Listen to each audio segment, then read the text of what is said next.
My name is Varela, and I am an associate professor of German here at Longwood. So I focused on the 19th century, the late 19th century for my dissertation, but part of my work leading up to that was to look at the early 19th century, which is when Hoffmann wrote the Nutcracker. I'm also interested in fairy tales and the way fairy tales are told and retold and constructed. I am Erik Varela. I'm the Assistant Director for Study Abroad and International Student Support Services. My graduate work was on E.T.A. Hoffmann, who is the original author of the Nutcracker.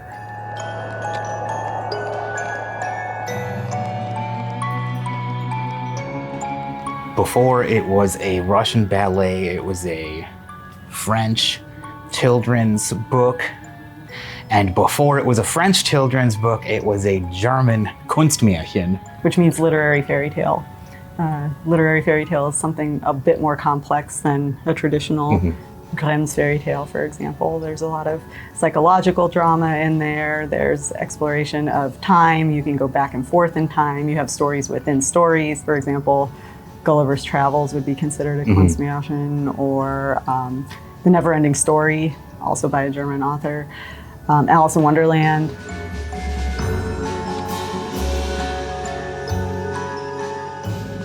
It's Christmas time at the beginning. Yes, it's Christmas time in Nürnberg. We have a family and they're waiting to be let into the room where all the Christmas presents are going to be. And when they get in there, they're amazed and excited, just like every kid is when they're getting a bunch of presents. And they also have a visitor who is their godfather, Drosselmeyer, and he is an inventor and makes machines and toys. Fritz ends up playing more with his soldiers, and Marie falls in love with another thing that Drosselmeyer has brought them, which is a Nutcracker. She ends up being its savior or its caretaker when Fritz inevitably breaks it, because that's what little brothers do. And so she bandages him up, and she's going to take good care of him along with her dolls. Yes. She assigns her doll, Clara, which is kind of the Princess C type doll, to be the Nutcracker's nurse and overseer. And then, in fact, is so wrapped up in, this little narrative, imaginary world that she's creating, that she asks to stay up extra late. And that's when stuff gets really crazy, actually.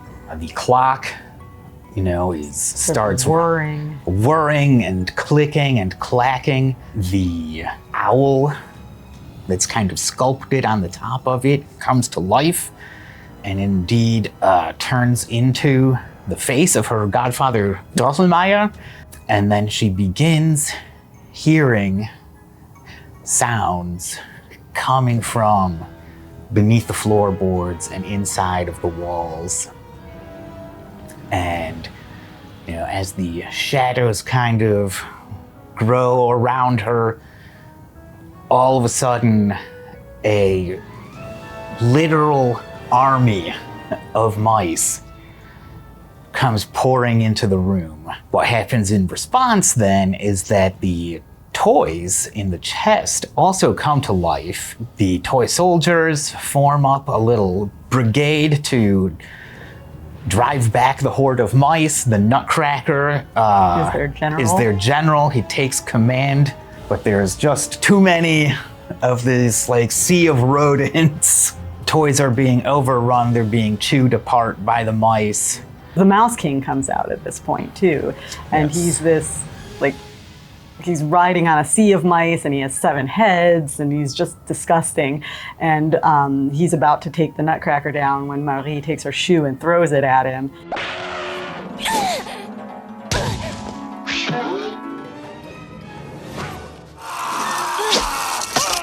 And then she faints, because that's what all good pious women in the 19th century did. And we discover she falls into the cabinet and slices her arm open.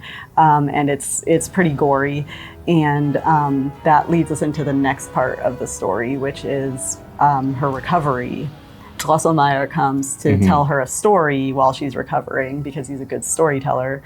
And this is where we get the tale of how the Nutcracker became the Nutcracker. So that's already the first part, and you're disgusted and horrified and, oh my gosh, this little girl almost bled to death. The story inside the story is also horrifying in a different sort of way. We learned that there was a young inventor named Drosselmeyer, who is coincidentally who wore a yellow coat. His name was Drosselmeyer too? Just like yours, Godfather? Basically, he's an inventor, and he falls into this situation in a kingdom. And it's a king and a queen, and the king really loves sausages, and the queen is making sausages for the king. And when she cooks anything, she has this arrangement with the mouse queen who lives in her house, and she always gives a little bit of food to the mouse queen. And so she's setting aside a little bit of fat from these sausages for the mouse queen, and the mouse queen's family and sons and cousins and uncles and like everybody and their dog basically comes and starts eating all the fat out of these sausages.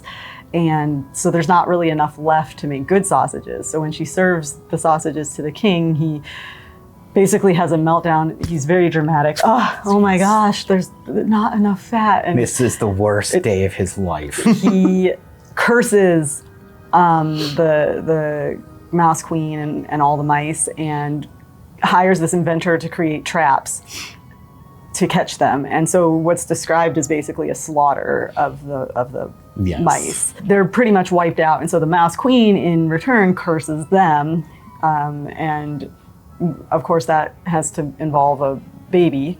And so when they have this beautiful baby who's born with an entire head of teeth, which is its own sort of horror, the queen says, okay, in order to protect the baby from the mouse queen getting to her, I will have 7 maids sit in rocking chairs all night with 7 cats on their laps, and they have to pet them nonstop so that the cats don't fall asleep, so that the cats can catch the mouse as she comes.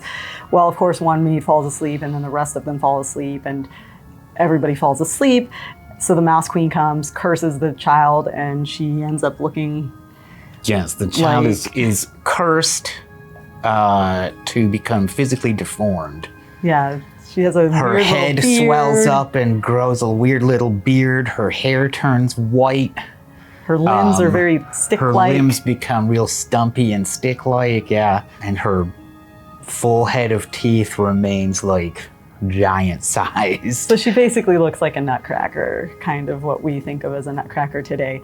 And so of course the king is, again, livid and wants to figure out how to solve this problem. His inventor and his astronomer and all these different people are involved.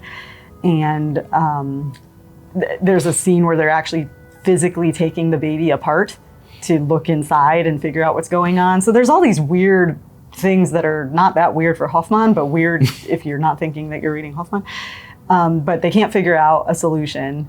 And the astronomer finally realizes, or tells fortunes or whatever, and realizes that there's only one way to solve this problem, and that is to find a legendary nut called Krakatuk, and for that nut to be given to the princess by a young man who has never worn boots and has never been shaven, and who will then, once he's given it to her, he will close his eyes and step backward 7 steps without stumbling, and that will solve the problem.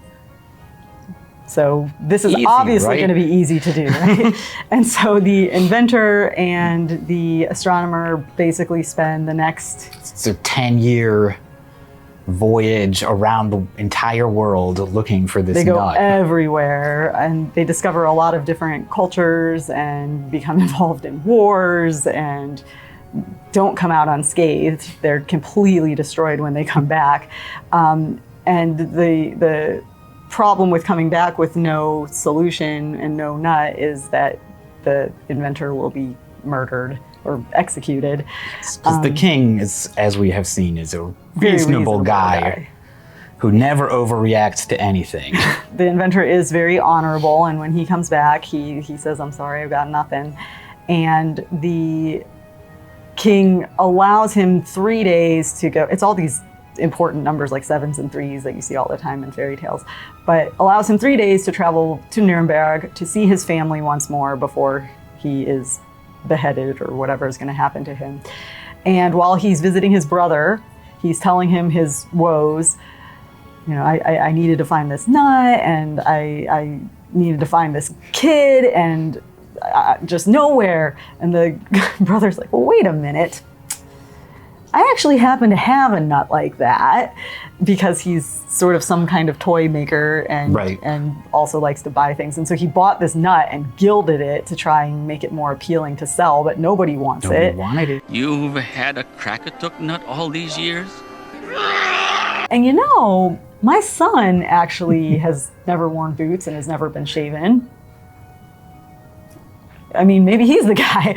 And so in this, you know, moment of most desperation, he brings them back to the kingdom. And of course, everybody's really excited and gathered there to see what's going to happen when the kid gives, because this is important. The princess loves nuts. She eats nuts all the time because she has this whole head of teeth.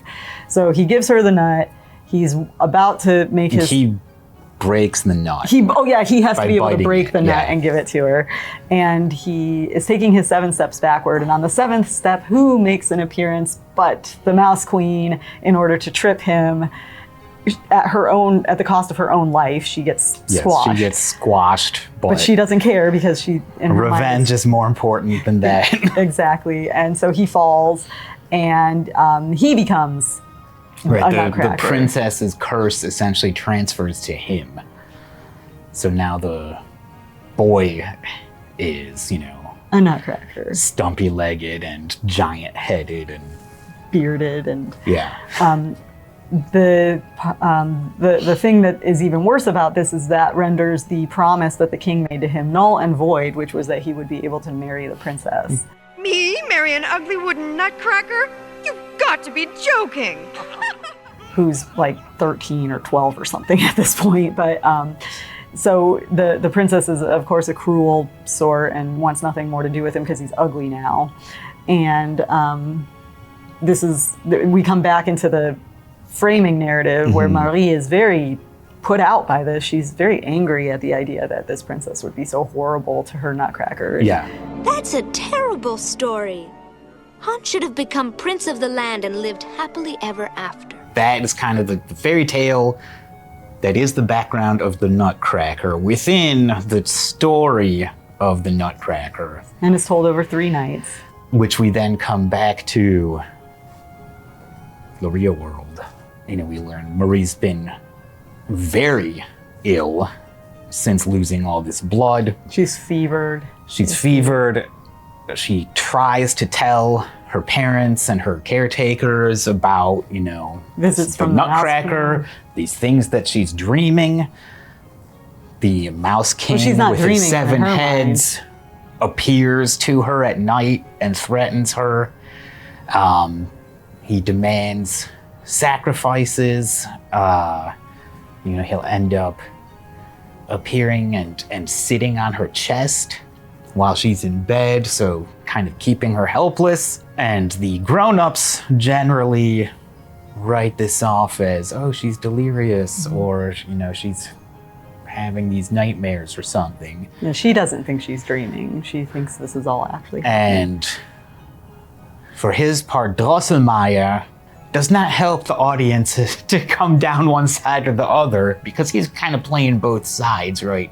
Telling her stories when it's just him and her alone, but then also, you know, sort of blowing it off when it's him and the parents So together. she's feeling completely betrayed. But there is one person who trusts her, her brother, since he's a kid with an imagination also. There were mice everywhere, and one really big one. The biggest, meanest, ugliest mouse ever. Like a rat. A rat? What were you doing downstairs? But nobody's going to listen to him either. Yeah, no one's going to listen. This is one of the themes in the story, is childhood versus adulthood, and imagination versus rationality.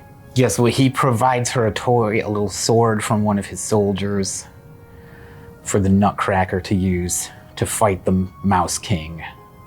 And indeed, one night, the Nutcracker vanquishes his foe, and she's got 7 tiny crowns. brings, to prove the it. Mouse King's 7 tiny crowns to her.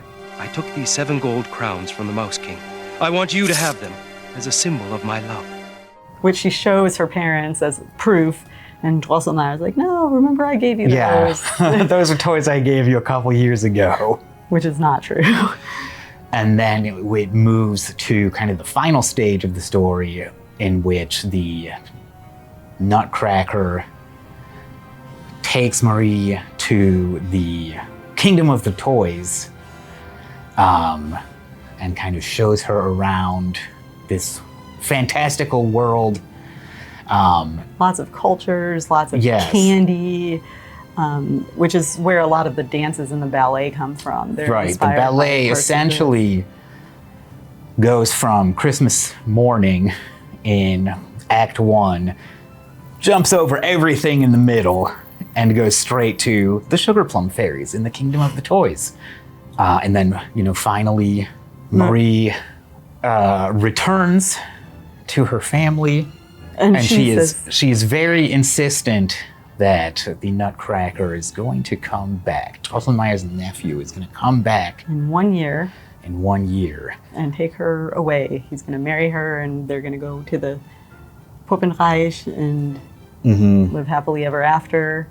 And sure enough, that does happen at the end. He comes. Yes. It's Drosselmeyer. Drosselmeyer does, in fact, have a nephew who shows up 1 year looks later. exactly like he should. Because Marie's willingness to love the Nutcracker anyway is part of what sort of undoes the spell and turns him into a real person who can take her to this kingdom. And he arrives and takes her away in a golden chariot, and she is never seen again. And that's how it ends.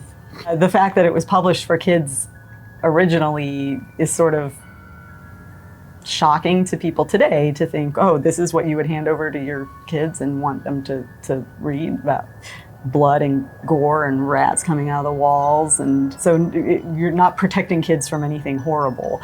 But the idea, I would argue, is that kids really would identify with this because your protagonist is feeling like she's fighting to be heard, and we all know what it's like when we're kids and we're frustrated and nobody's listening to us or nobody believes us. It's clearly playing with a lot of these fairy tale tropes, right? The princess who is, cursed as a baby. We've seen that plenty of times before, right? And then a charming prince has to come and save her from some sort of villain. We've seen that plenty before. But then at the same time, it's not just as easy as, here's this fairy tale that I'm going to tell you, right? It is intercut with very normal real world things. And then also intercut with very abnormal but still real world things, like mouse kings. They're typically found in Europe. They're phenomenon that they're not really sure how it happens necessarily, but it's rats being found in bundles. Basically, they get tangled together by the tail, and they essentially mummify in this way. And they are definitely the inspiration for the 7-headed mouse that is the Mouse King in the story. They're totally gross and really cool. Well, Hoffmann's really known for picking things that are weird and making you uncomfortable and creating feelings of horror in you. I think there's the element of, if you present something as purely fantastical, that creates a different level of engagement with the reader or the viewer. Which is kind of the uncanny at work. And that falls into, that, interstitial between realm. It's not just real, and it's not just fantasy. Right. You could write it off more easily if it were so fantastical that there was nothing to grab onto that felt real. And I don't think that that's what Hoffmann wanted for the text. And even though it was published for kids, I think he was very clearly aware that adults would be reading it as well. And I think there's a little bit of intentionally making them uncomfortable while they might be enjoying this story alongside their kid. And the Dumas version basically adds one extra layer to the outside, where Dumas is trying to escape a Christmas party where there are a lot of children, and so he kind of locks himself in a library, falls asleep, wakes up, and his daughter and her friends have tied him to a chair and are demanding a story. And if he doesn't give a story, they will not untie him. And so he says, "Fine, this is the story I will tell you." He changes a couple details. He does change some detail. But otherwise, it's a really faithful adaptation of the story. So if somebody couldn't get their hands on Hoffmann's version, you could, which is hard to imagine, but if for whatever reason you accidentally bought Dumas' version instead, you were still pretty much getting the story. Yeah. You can only translate something to a visual medium from a text in certain ways, right? And particularly if the form of your visual medium is dancers on a stage, then you're even more limited with what you can do.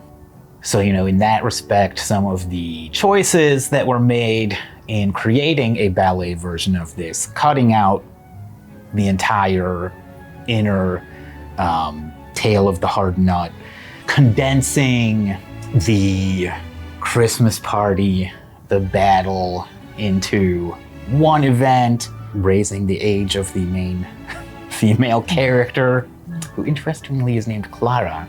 In the ballet. Which is the name of the doll. Yeah. She has two dolls that kind of play damsels in distress while they're watching the battle happen, and Clara is one of them. So the doll and Marie, the character, kind of become conflated in the ballet, or combined in the ballet. You go to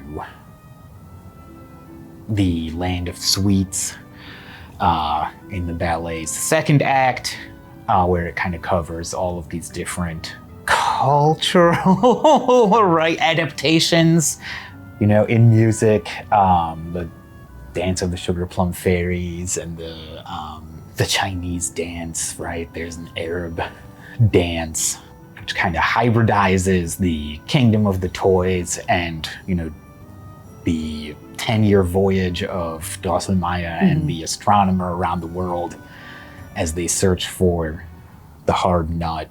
It's more of what I would call a traditional fairy tale. And the moral is a lot clearer, maybe, be pure of heart and help and you will be rewarded, kind of thing. Whereas the moral in Nutcracker by Hoffmann is a little trickier to suss out. I think there are many lessons you can take out of it. But again... even just going with the be pure of heart and help people, right?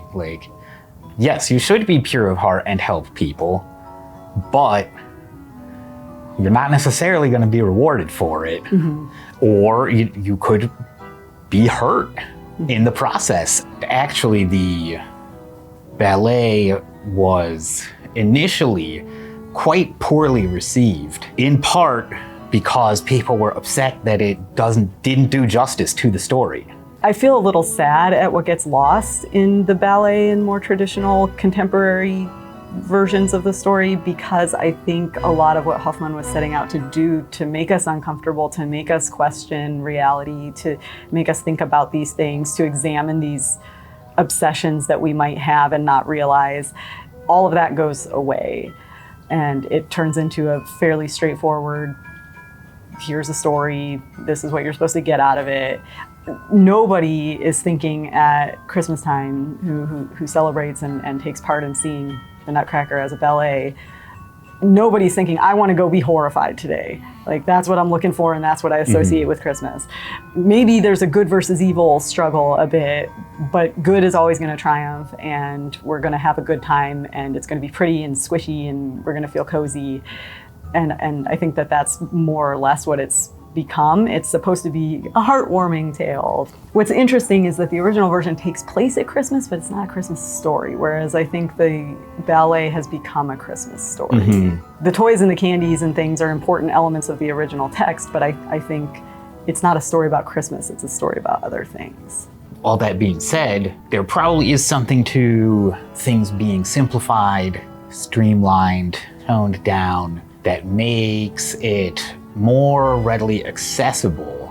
Because I think it's possible to enjoy both. I don't think you have to say, well, if I like this one, I can't like that one, or if I like that one, I can't like that one. I think the best outcome would be that people learn, hey, this has an origin in something quite different, but also really cool.